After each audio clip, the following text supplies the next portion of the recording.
After you walk into my room, I have an electrical box behind my door, and if you guys know, you know that I've been searching for so long to find something to cover up the box with. It wasn't until this girl named Megan reached out to me on Instagram and offered to make me this custom-made macrame wall hanging, and it turns out that she has an Etsy shop called Lavender and Buckle, which I'll put here on the screen and link her in the description of the video. But she makes these beautiful high-quality macrame wall hangings and like planters, and they're so gorgeous, and I'm so grateful for her sending me one. So thanks again, Megan. With my bed, I knew I wanted to keep the colors very neutral, so I decided to go for this like light beige, almost like khaki color duvet that I got from Target. It also came with 2 throw pillows that have this like little fringe on the edge. It's so cute, and this duvet set is honestly so comfortable. Speaking of pillows, I decided to get these 3 throw pillows for my bed. So I have this lumbar pillow that has whites and khakis and just like different colors from my room, kind of tying it all into one. They have little tassels on the end, and I just really liked this pillow. This next one that I got is actually just a covering that I got off of Redbubble. So I'm really obsessed with that like minimalist line art, especially when it comes to like portraits of faces or people. So when I found this one on Redbubble, I was absolutely obsessed with it. So I knew I had to get it. It ended up just being the covering of the pillow, so the inside insert I just had to buy myself. But I think it is just such a beautiful piece of artwork, and I just love how it ties into my room. And lastly, I have this green pillow. I just wanted to tie a little bit of color onto the bed. This is actually the same exact color as the chair in the corner of my room. I wanted to find something as close as possible, and they ended up being identical, even though they're from 2 completely different sellers. So big shout out to my dad for helping me build a custom shelf. I am so picky and so annoying that a lot of the pre-made shelves that exist at like Lowe's and Home Depot I didn't want. So he helped me make this shelf here, basically by grabbing a piece of wood from Home Depot. We bought some brackets. My mom helped me spray paint them gold, and then my dad used all his fancy tools and he hung it up on the wall for me. As far as the inspiration for some decor pieces on the shelf, clearly I am not obsessed with vintage cameras. I don't even know where you would think that idea came from. No, but seriously, I love to thrift and collect old vintage cameras.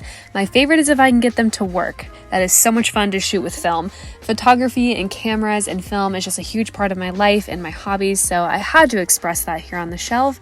That and just a few other knickknacks that are very special to me. I ended up switching out my bedside table for this one on Amazon. I like the light wood look, and I think it has that mid-century modern vibe. I don't really know what you call it, but I like how it looks. And then to add a little decor on top, I just did a book flipped around, a little gold tray from H&M, and then a candle and a fake plant.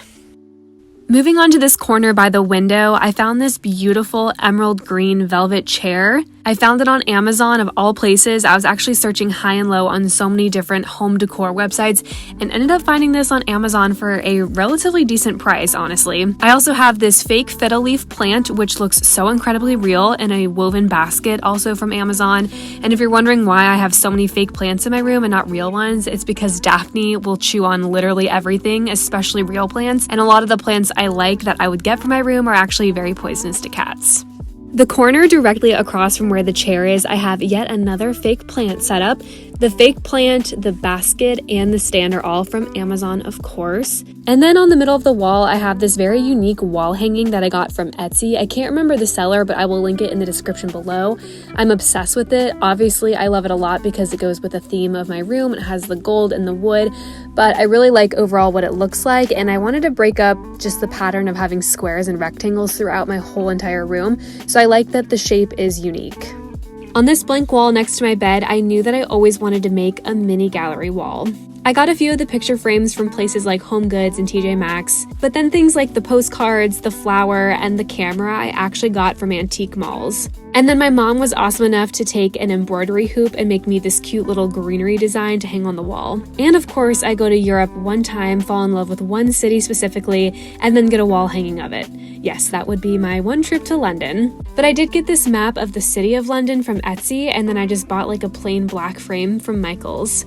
Lastly, I want to talk about what I think is the main event of this entire video, which is this gorgeous DIY gold mirror. Something you should know about my mom is that she is the DIY queen. I am talking about like elementary school. She was helping with school projects. She was coming up with things. She is just a crafty lady. In the beginning stages when I knew I wanted to decorate my room and I was trying to find like a theme and an aesthetic, I knew I wanted a gold mirror, but they were kind of hard to find unless you were willing to pay like upwards of $500 plus from like Anthropologie or something crazy like that. I ended up finding this really cute gold mirror from Facebook Market, and I went and picked it up and I bought it and I loved it, and all was well, and it was hung on the wall until one day I came home from work and a furry four-legged creature knocked it right off the wall and it broke. So when the mirror broke, we had to get creative. We had to think either I have to go buy a mirror or we have to do it ourselves, and that's exactly what we did. The original mirror that was in my room is this white one that I got from IKEA like several years ago. It actually came from my childhood bedroom when I moved out. We saw different videos on YouTube and actually on TikTok showing people how you can like DIY and make your own custom gold mirror. So we took the challenge upon ourselves and we did it. All we had to do was buy gold spray paint and then buy these things called ornate pieces, and you can get them at Lowe's or Home Depot. And what we did from there, and when I say we, by the way, my mom did about 90% of this project, so Mom, thanks. What she did was she spray painted these ornate pieces and then spray painted the frame separately, let all of that dry, and then she glued those ornate pieces to the frame itself. We went back and forth deciding if we wanted to put those pieces on the outermost part of the mirror or actually have those pieces frame the mirror itself, and we ended up going for the latter, and we loved how it framed the actual mirror itself. This project was definitely really intense, and it took a long time and like 3 bottles of spray paint, but it was worth it in the end. I am absolutely obsessed with how it came out. I think my mom did such a beautiful job, and the very little that I actually helped to make it as well. And of course, it's special to me because it's custom and it's homemade and it's DIY and it's just a one of a kind, and I love it so much. I have been in this apartment for over a year, and I've finally decorated my room. I definitely had a lot of great ideas to decorate my room when I first moved in. However, I didn't follow through with any of that because I can't pick an aesthetic to save my life. I mean, does anybody else feel that way? Like sometimes I want to be this, but then I want to be this. And then occasionally I want to be this, and also this. And then I just end up doing nothing, and then I'm sad because I can't decide on anything.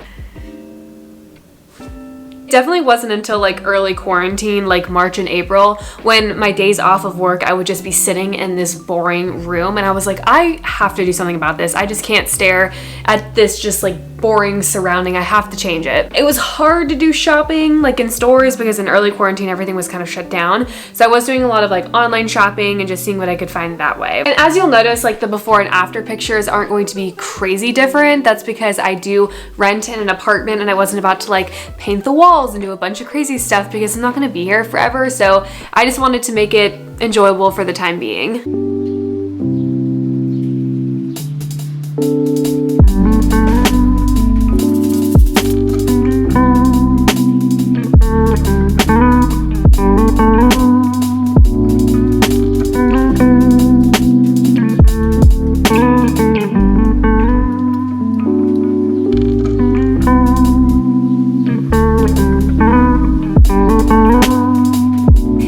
this far in the video, thank you so much for watching. If you enjoyed this like room transformation style video, be sure to give it a thumbs up for me. And if you're not already, consider subscribing to this channel. It's very chaotic here. I think you'll enjoy it. Thanks again for watching, and I hope to see you in the next video.